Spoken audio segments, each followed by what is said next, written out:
Gusto mo ba makakuha ng murang sasakyan? Bank Repossessed Car Auctions are one of the best way para makabili ng sasakyan sa murang halaga.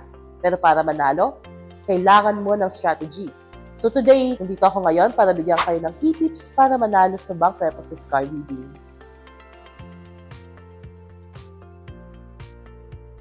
Tip number 1. Know the type of car.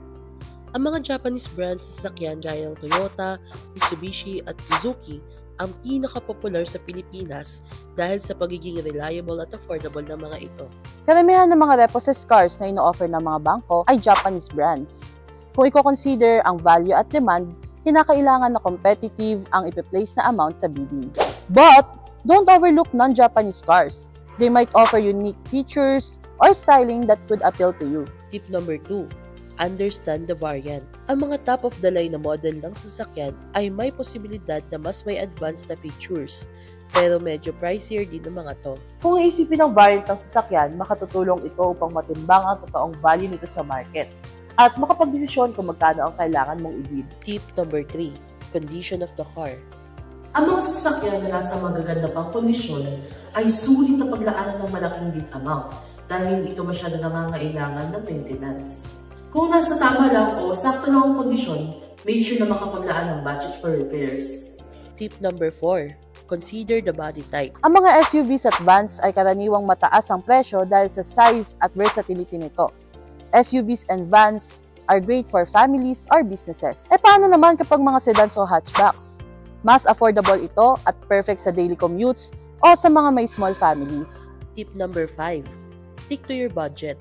Maghanda ng budget bago ang bidding day at sumahin ang mga maaaring gastos, gaya ng taxes, insurance, and repairs. And trust me, huwag masyadong madala sa sobrang pagbibid. The last thing you want is financial distress pagkatapos mong manalo. Tip number 6. Watch out for bans. Kapag magbibid ka ng multiple cars, make sure na kaya mong bayaran ang lahat ng bid mo na mananalo. Backing out or failure to pay could get you banned from future auctions. Winning in a repossessed car auction is all about preparation, discipline, and knowing your limits. Sundan lamang ang mga tips na ito and you'll be well on finding the best deal that suits your needs and budget. And don't forget, nandito lang ang Drive PH para tulungan kayo. Meron kaming free initial appraisal upang malaman ang kondisyon ng sasakyan na inyong mapipili sa aming listahan. Handa kaming gumabay sa inyo through the entire process, ensuring you make the best decision for your next vehicle.